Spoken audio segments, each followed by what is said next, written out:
My name is Rory Houlihan. I ran for U.S. Senate in spring 2016 and for Kentucky House spring of 2018. My goal, as always, is to stop the ticking time bombs and put our economy on track for a bright new day instead of all things ending.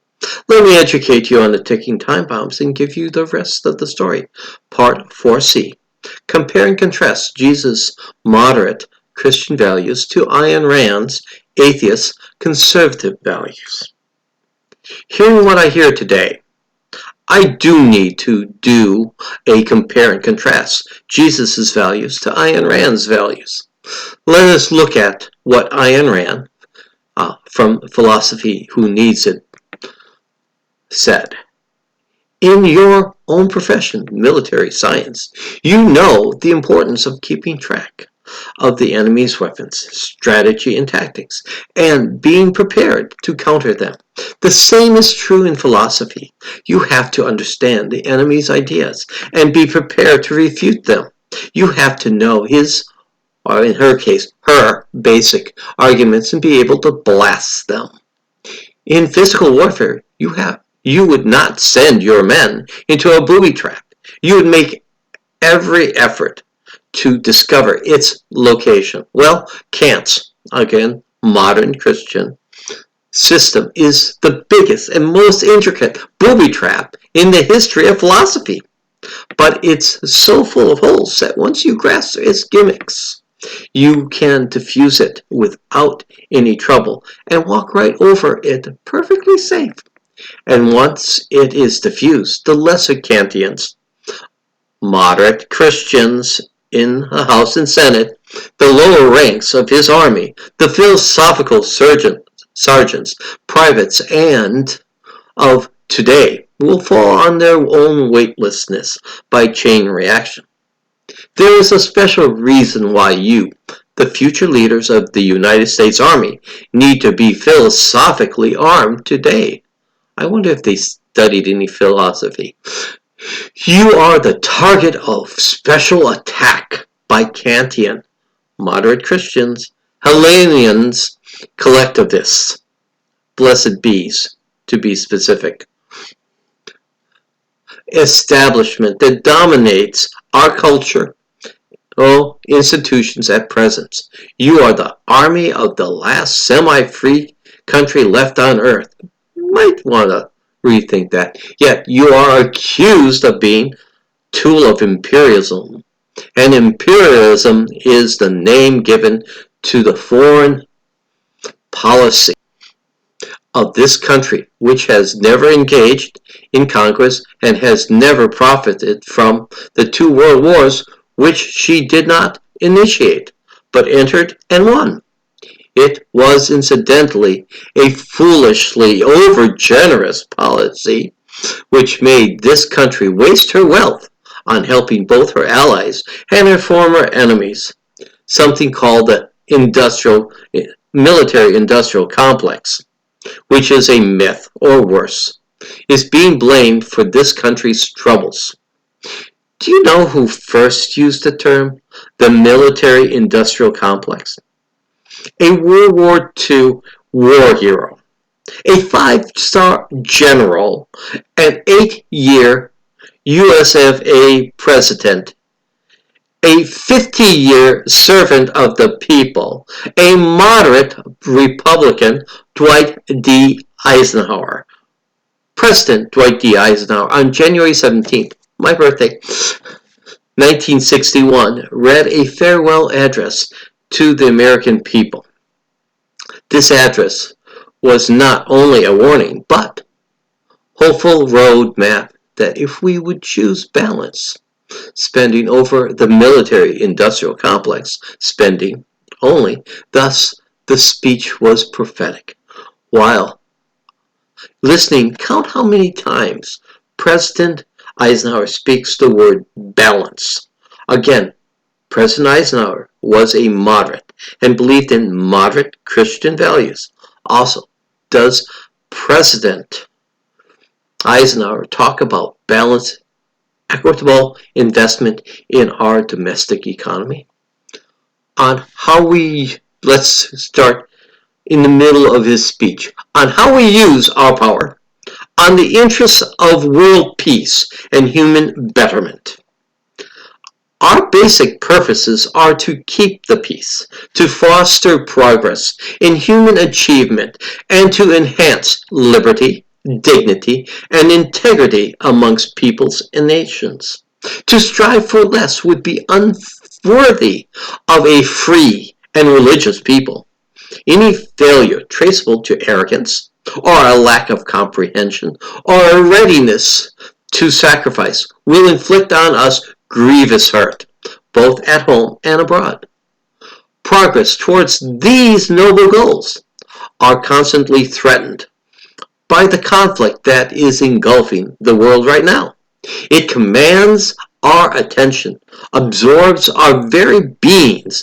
We face a hostile ideology, global in scope, atheistic in character, ruthless in purpose, and insidious in means. Unhappily, the danger it poses promises to be indefinite in duration.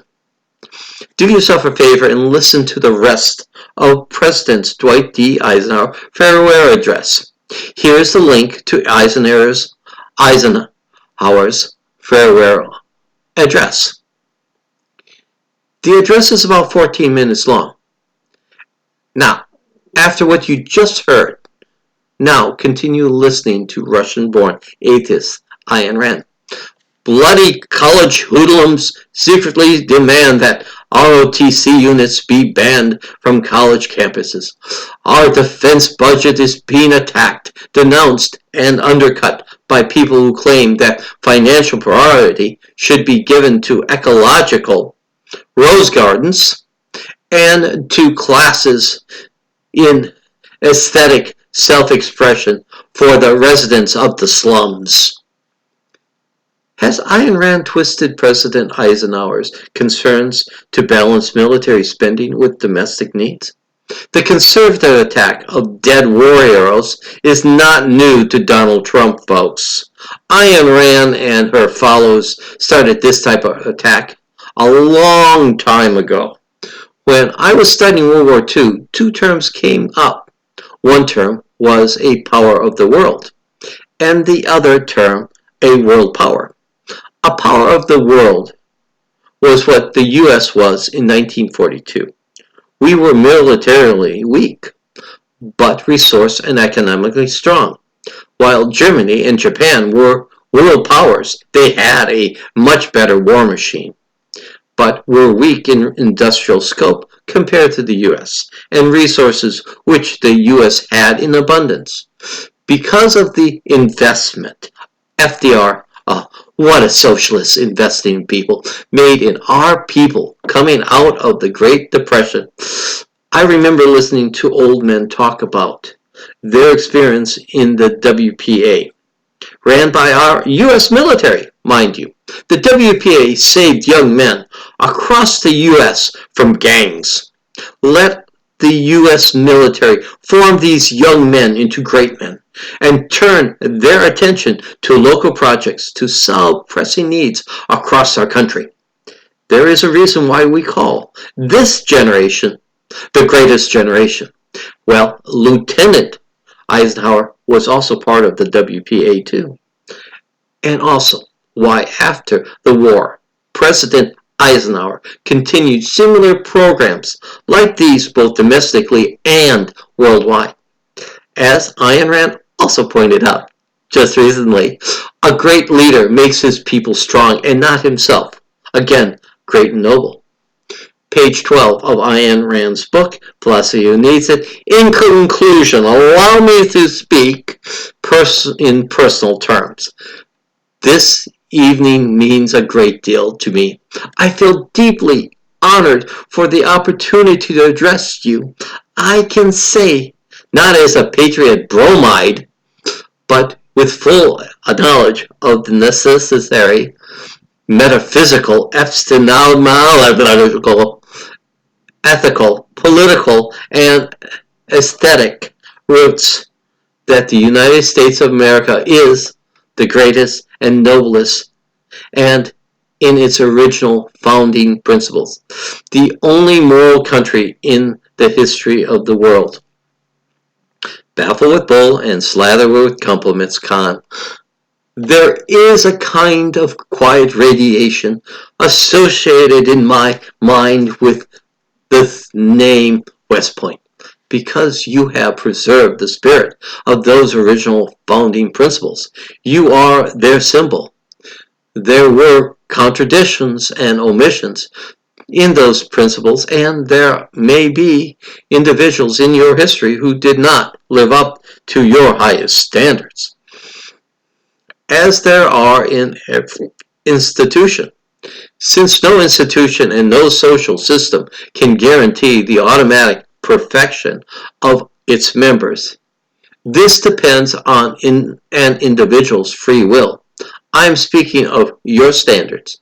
You have preserved three qualities of character which were typical at the time of America's birth, but are virtually non-existent today: earnestness, dedication, and a sense of honor. Honor is self-esteem made visible in action. You have chosen to risk your lives for the defense of this country. I will not insult you by saying that you are dedicated to selfless service. It is not a virtue in my morality. I need to break in here. I'm quoting from a first edition book, which is taken from the written manuscript. But when Ayn Rand made this speech, Ayn Rand added an important ad lib, which was included in transcripts in the second edition, which I believe said, "I don't believe in duty, except in the defense of a country. Now, in my morality, the defense of one's country means that a man is personally unwilling to live as a conquered slave to any enemy, foreign or domestic. This is an enormous virtue. Some of you may not consciously aware of it. I want you to realize it." Back to, I will not insult you by saying that you are dedicated to selfless service. It is not a virtue in my morality. What is the opposite of selfless? Is not the opposite of selfless being selfish? If selfless service to others' needs is not a virtue in Ayn Rand, then would selfishness to one's own good be hers? Ayn Rand wants conservative values to be small and selfish. Ayn Rand wants us to think selfishly. Again, did Jesus die on the cross to save his life or to save our souls? Save his life is small and selfish, and save our souls is great and noble. Ayn Rand doesn't believe in the goodness of selfless service to others as being good. So, what does Ayn Rand believe is good? In my morality, the defense of one's country means that a man is personally unwilling to live as the conquered slave of an enemy, foreign or domestic. This is an enormous virtue.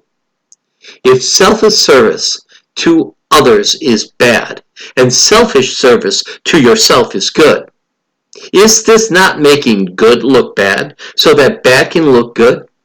That is the point of Russian-born atheist Ayn Rand's conservative philosophy and her speech that day. Ayn Rand did her best to make small and selfish look great and noble. Interestingly, Ayn Rand included this also in her speech. Page 5. Can't. It's evil because it's selfish. Ayn Rand doesn't say where Kant got this from. She knows where. The Bible. Believe me. But as I pointed out in the backfire result of the silver bullet tactic, here's the link. She also was using Kant as a proxy for moderate Christian values. Such are those expressed in Eisenhower's farewell speech on January 17, 1961. I was out and about for about 2 years. If you want to watch again, here's the link.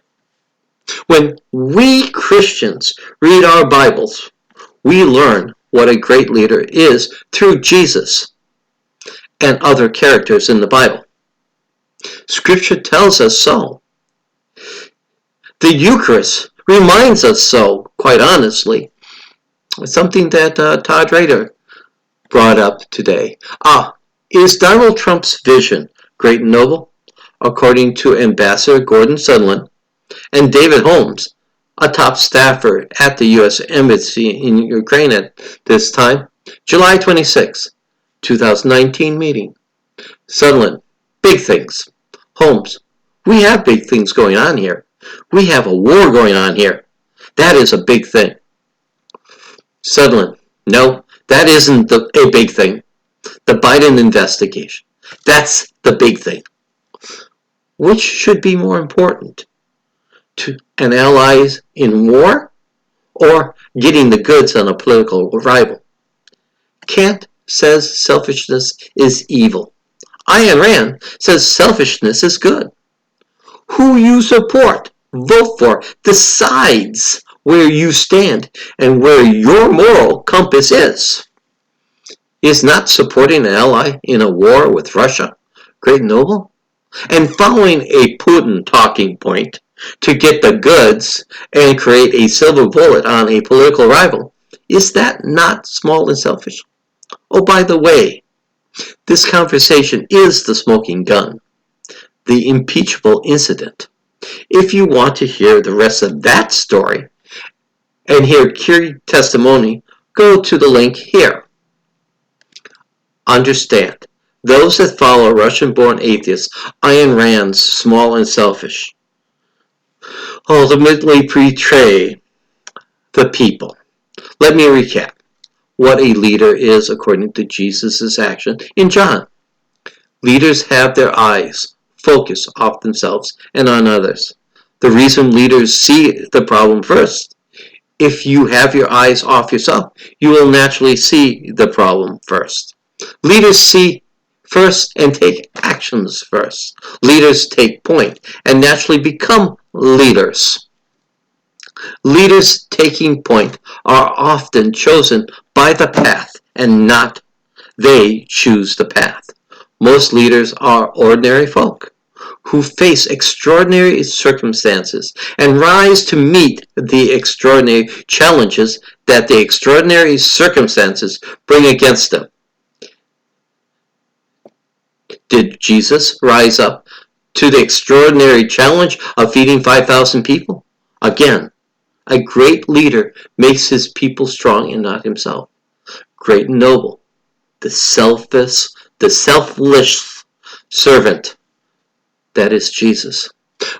When we add in the blessed bees, being a Christian mission statement, we get a greater understanding of John's Jesus leader is. I have tried to contrast John's Jesus servant, selfless leader to Ayn Rand's selfish leader. The servant, selfless leader is a giver, while Ayn Rand's selfish leader is a taker. The selfless servant leader is given power. The selfish leader takes power. The selfless leader sees the meek not as weak, but the wind beneath his wings. The selfish leader sees the meek as weak and seeks to use and abuse the weak and the meek. I have talked many times about leaders either being killers or murderers. Killers care, murderers don't. The path they take also are opposites. Killers look to walk a great and noble path, while the murderers look to walk the small and selfish path. Leaders' actions create a reason for others to have faith in them.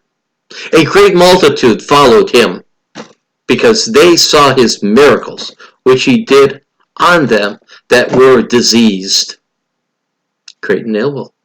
We follow a leader because we have faith in a leader's goodness. We obey the leader and follow their instruction because we have faith in the goodness of the path that the leader will take us.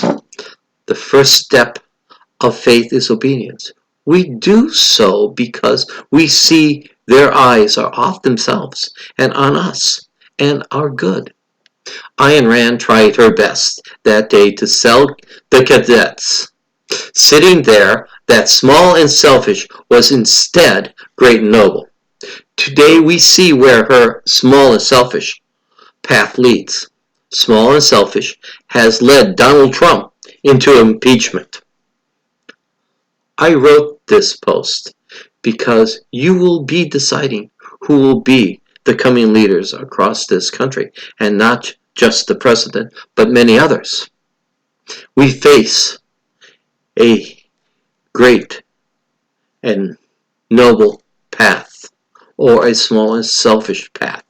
The great and noble path will deal with climate change. The small and selfish will bring us to the apocalypse. I gave you a World War II war hero, a 5-star general, a man who was a public servant for 50 years, a 8-year US of A president, and a moderate Republican, Dwight D. Eisenhower. As an example, I gave you the beginning of Dwight D. Eisenhower's January 17, 1961 farewell address to the American people. Let me remind you of what Eisenhower said. ... on how we use our power, on the interest of world peace, on human betterment. ... Our basic purposes are to keep the peace, to foster progress in human achievement, and to enhance liberty, dignity, and integrity amongst the peoples and nations. To strive for less would be unworthy of a free and religious people. Any failure traceable to arrogance, or our lack of comprehension, or our readiness to sacrifice will inflict on us grievous hurt, both at home and abroad. Progress towards these noble goals are constantly threatened by the conflict that is engulfing the world right now. It commands our attention, absorbs our very being. We face a hostile ideology, global in scope, atheistic in character, ruthless in purpose, and insidious in means. Unhappily, the danger it poses promises to be indefinite in duration. Let me reach back in history and remind you, to strive for less would be unworthy of a free and religious people.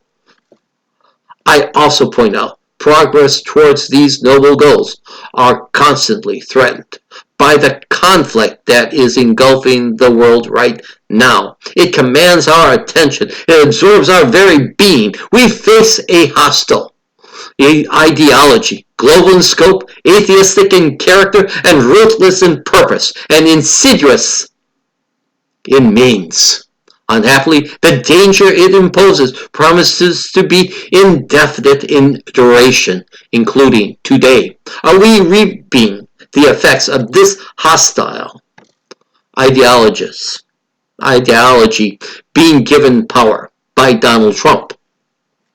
This is the end of Rory's The Rest of the Story, Part 4C of year 2020. Compare and contrast Jesus' moderate Christian values to Ayn Rand's atheist conservative values. If you like what you hear, would you do me a favor and subscribe to my Rory for Us YouTube.com channel?